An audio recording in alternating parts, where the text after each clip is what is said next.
You say you want to leave the matrix. You say you are ready to wake up, to see the code and finally be free. But what if I told you that the strongest lock on your prison cell isn't held by the system? What if the door has been open this entire time, and the only reason you are still inside is that you are the one holding the handle shut? Every time you feel close to the truth, a wave of anxiety hits you. Every time the silence starts to reveal the simulation, you look for a distraction. You claim to be a seeker, but you behave like a prisoner who has fallen in love with his chains. Today we need to have a difficult conversation. What if you are sabotaging your own awakening? In the first video of this channel, we established that you are the observer, the consciousness behind the lens. But the simulation is clever. It doesn't just provide a world, it provides a character. It gives you a name, a history, a set of traumas, and a list of social titles. And here is the first great sabotage. You have mistaken the actor for the script. Why is it so hard to let go? Because your ego has built a home out of your suffering. Think about it. If you truly woke up today, if you realize that your past is just a sequence of programmed data and your problems are mere glitches in a temporary interface, who would you be? Without your drama, without your story of being a victim, the ego feels naked. It feels non-existent.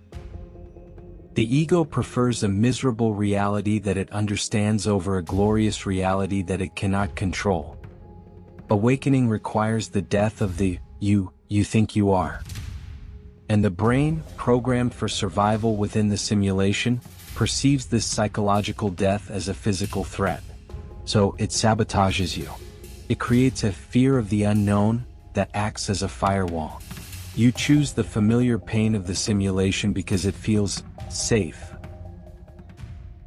You've spent years polishing your chains, making them part of your identity.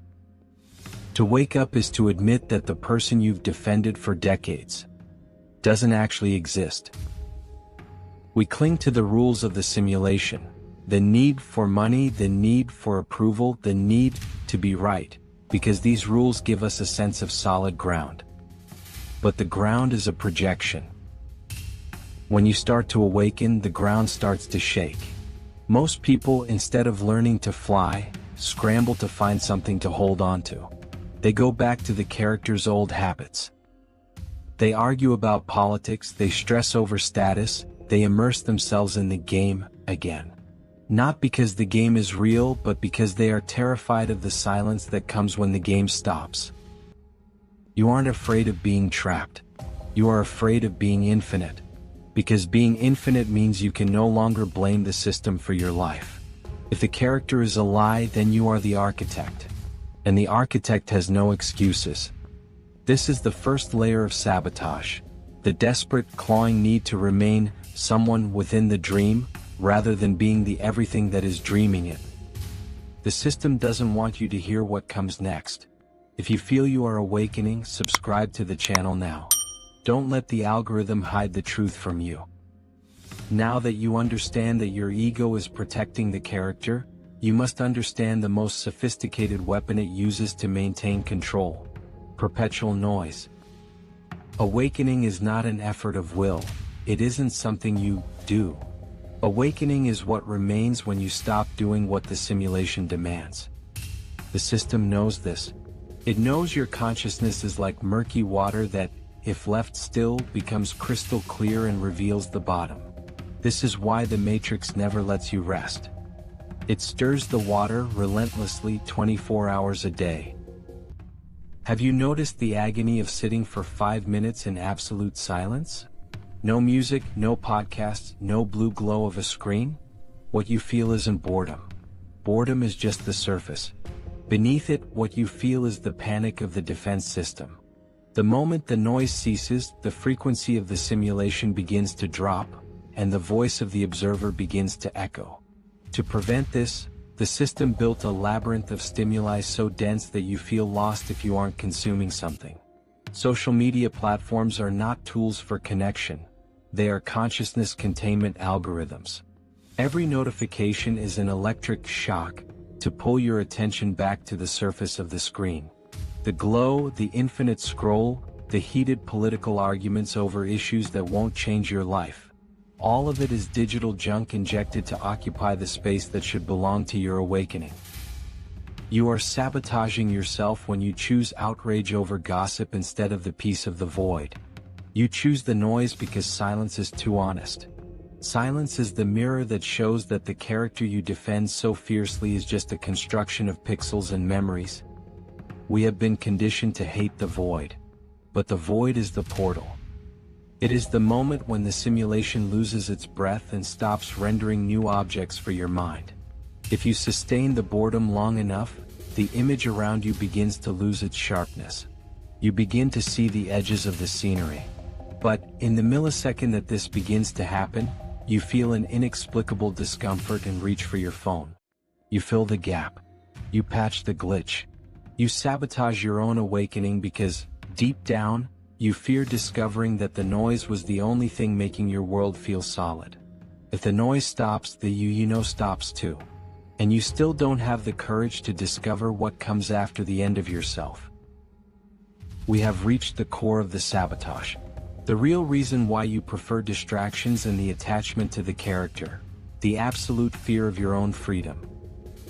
We have been taught that the Matrix is an external enemy, a cruel villain that enslaves us. But the truth is much more uncomfortable. The Matrix is a convenience service. Being a victim of the simulation is easy. If you are just a character controlled by the system, you are not to blame for anything. If your life is stagnant, you blame the government. If you are unhappy, you blame your past or your biography. The role of the victim is the most comfortable place in the simulation because it exempts you from all responsibility. Awakening, however, destroys that security. The moment you accept that you are the observer, you accept that the world around you is a direct reflection of your own consciousness. If you are the architect of your perception, then there is no one left to blame. And this is where the sabotage reaches its peak. You would rather believe you are trapped in an iron prison than accept that you hold the key and are simply afraid to open the door.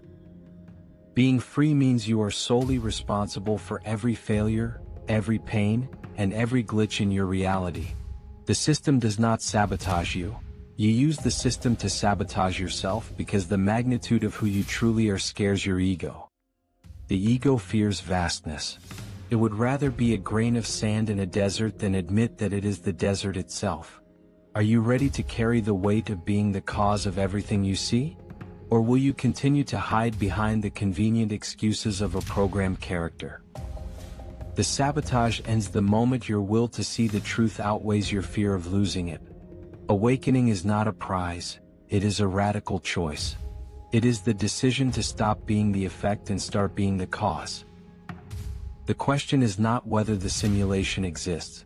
The question is, do you have the courage to live in a world where you are the only one responsible for what happens? If you have made it this far, the signal has been sent. The glitch in your personal matrix has begun. If you feel this video is the reality check you needed, leave your mark now. Write in the comments, "I am the architect." Don't let the algorithm drag you back into a deep sleep. Subscribe to Wake and join those who have decided to stop sabotaging themselves. The awakening has begun. And you, are you ready for what comes next?